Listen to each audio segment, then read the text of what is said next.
Y fíjense en esta doble colada que emana de un lago de lava formado en un punto emisor intermedio. Nos situamos entre el cráter principal, ahí lo están viendo arriba, echando esa ceniza, también piroclastos, y otra boca un poco más abajo. La cantidad de lava provocó este desborde durante la noche que duró al menos una hora. Hoy la lava ha fluido sobre las coladas previas y ha habido casi 200 terremotos menos que ayer.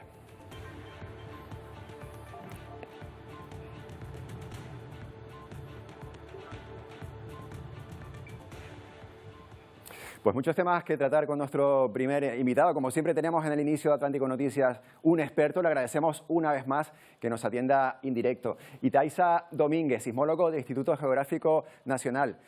Buenas tardes.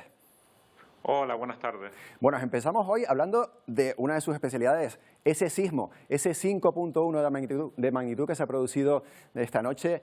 Como siempre se están dando al suroeste de la Villa de Mazo. ¿Qué nos indica? Bueno, es parte de esa sismicidad profunda que hemos estado teniendo desde casi la segunda, tercera semana de la erupción y que ha ido creciendo en magnitud paulatinamente. Es verdad que no habíamos tenido un aumento en magnitud máxima desde hacía varias semanas, pero sí habíamos tenido varios de magnitud 5 y ahora hemos llegado a 5.1 y siempre decimos todavía no se puede descartar que se produzca alguno un poco mayor. Este terremoto se ha sentido ampliamente en la isla de La Palma, pero también en otras islas en Tenerife, en La Gomera y en El Hierro. Imaginamos que en el norte de Tenerife, el norte de La Gomera, el norte del Hierro, la intensidad, porque muchas veces hablamos de magnitud y también de intensidad. La intensidad la estamos situando en una escala de 12, hay que decirlo, entre 4 y 5, ¿no? Sí, es la intensidad máxima que hemos detectado hasta ahora. En este caso siempre ha sido en la isla de La Palma, que es la zona más cercana al terremoto. Y esta es la intensidad máxima. En principio todavía no hemos llegado ni siquiera a intensidad 5 pura, con lo cual todavía ni siquiera podemos hablar, estamos lejos todavía de que se hayan producido incluso daños. No tenemos constancia, obviamente, de que se hayan producido daños, ni siquiera pues caída de objetos, que es lo que se puede producir cuando el terremoto ya aumenta de magnitud y llegamos a una intensidad 5 pura, ¿no? Y Thaisa, ¿por qué no hacemos una diferenciación? Hacemos un paréntesis, ustedes lo han hecho muchas veces, entre lo que es magnitud e intensidad, porque hablamos de dos escalas diferentes y también que miden dos cuestiones diferentes. Sí, la magnitud es la energía inherente del terremoto. O sea, cada terremoto tiene una magnitud que nos indica cuánta energía está liberando. Cuanta mayor magnitud, mayor energía, y es una escala logarítmica. Además, un terremoto de magnitud 5 tiene 30 veces más energía que un terremoto de magnitud 4, ¿no? Y así hacia abajo.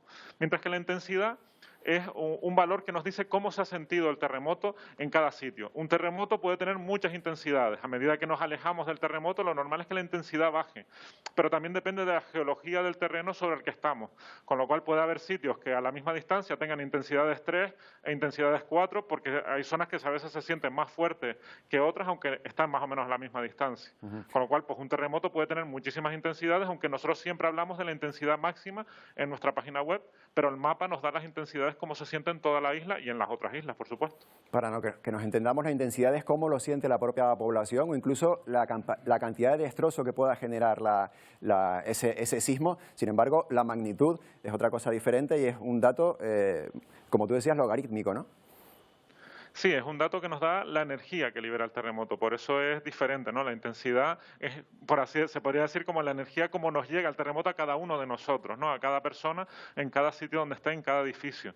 Si, como bien dices, la intensidad en un principio te dice cómo lo sienten, si lo sienten varias personas, si tira objetos, si mueve ventanas, y ya si aumenta la intensidad por encima 6, pues ya empezamos a hablar de los daños que puede producir el terremoto según qué estructura, ¿no? Si la estructura es más fuerte, el edificio es de un tipo de construcción más fuerte, pues menos daños producirá una misma intensidad. Entonces, la intensidad pues nos da cómo lo sentimos también y también, como dices tú, pues los daños que provoca, aunque por ahora, como digo, los terremotos que ha habido en La Palma no han producido ningún daño en lo que es estructuras, aunque sí parece que algunos desprendimientos en algunas zonas, eso sí.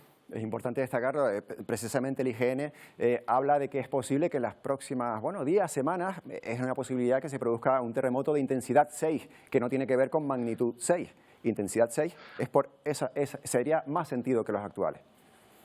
Sí, ahora mismo no lo podemos descartar todavía. Es verdad que estamos lejos, hablamos de que no hemos llegado ni siquiera todavía a una intensidad 5 pura, y es verdad que tenemos dos factores. Por un lado, que la magnitud crezca de los terremotos profundos, pero también los terremotos intermedios, estos que están a 10-15 kilómetros, solo han llegado a magnitud 4, 4,1. Si estos crecieran en magnitud, también podrían aumentar la intensidad y llegar a intensidades de 5 puras, a lo mejor, o incluso un poquito más. No se descarta la intensidad 6, aunque, como digo, es complicado que lleguemos ahí, porque lo que hemos visto en las últimas semanas es que la magnitud crece muy poco a poco, o la magnitud máxima, mejor dicho, crece poco a poco, pero siempre por precaución. Creo que no debemos descartar que se pueda producir un terremoto que llegue a tener esa intensidad en algunas zonas de la isla de La Palma. En cualquier caso, será algo que nos encontraremos si acaso se ocurre en el futuro. Hablando de los datos que tenemos ahora, hemos hablado de la sismología.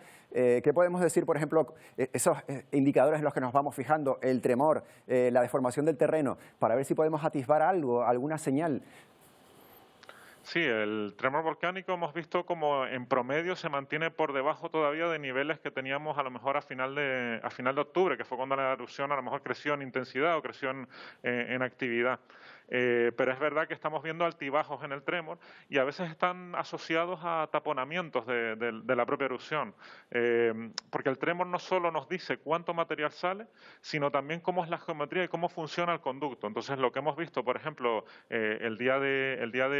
hace 2 días, fue que el tremor fue creciendo poco a poco y de pronto bajó de golpe debido a un destaponamiento. De pronto empezó a emitir bastante cantidad de ceniza y ese tremor bajó, y ahora se mantiene de una forma algo inestable en valores relativamente bajos comparado, como digo, con hace un mes a lo mejor.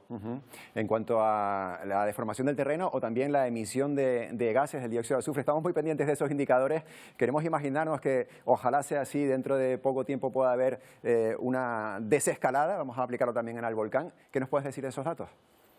Bueno, el dióxido de azufre es verdad que en promedio ha ido descendiendo en las últimas semanas. Eso sí que es verdad que a veces tiene picos de valores, ¿no?, que llegan a bastantes niveles bastante altos, pero sí en promedio parece que está descendiendo. La deformación, sin embargo, hemos llegado a medir hoy una deformación local nuevamente. No sé si recordarán, hace varias semanas hemos ido viendo hasta 3 veces deformaciones locales que se asociaban con pulsos de actividad. Ahora mismo hemos tenido un pulso de actividad asociado a un aumento en la sismicidad hace 2 días, también a la sismicidad profunda hace una semana, y ahora parece asociada a una deformación local. Siempre hablo de local, muy cerca del centro eruptivo. El resto de estaciones siguen sin medir una deformación, y de hecho aquella deflación de la que hablábamos que se estaba produciendo en la isla parece que se ha parado, relacionada seguramente con el nivel de actividad que ha sido más bajo en promedio. Siempre hablamos en promedio de los últimos días, pero la erupción, como digo, parece que está funcionando a pulsos de actividad, y ahora mismo estamos en mitad podemos decir que estamos en mitad de un pulso. Lo que no sabemos si esto irá descendiendo, los pulsos serán cada vez más espaciados, o cómo se comportará en el futuro. Por hacer el símil con el deporte, ojalá que ganemos ese pulso, aunque no tenga nada que ver, y poco a poco vaya menos. Y por último, Itaiza, una pregunta que roza lo personal y lo profesional. 2 meses han pasado hoy. ¿Cómo lo siguen viviendo ustedes? Bueno, evidentemente han sido 2 meses que han desgastado bastante, pero bueno, todavía tenemos fuerza para seguir. Nosotros seguimos planeando como si la erupción fuera a durar más tiempo, porque tenemos que tenerlo previsto, ¿no? No sabemos cuánto va a durar la erupción, y evidentemente han sido 2 meses muy intensos de trabajo, no solo en la isla de La Palma, donde es donde más se nos ve a lo mejor trabajando en campo allí, sino también desde analizando datos en la distancia, ya que la cantidad de datos que está produciendo esta erupción es enorme, y toda esa información pues sirve al final al PVolca para poder plantear los escenarios posibles, con lo cual hay que trabajar continuamente para llegar a dar esa información tan importante. Pero es verdad que el trabajo ha sido bastante intenso y cada vez las fuerzas son un poquito menos, pero bueno, seguimos ahí, seguimos trabajando. Pues mucho ánimo, Itaiza Domínguez, y gracias como siempre por esa labor y por atendernos en Atlántico Noticias. Muchas gracias a ustedes.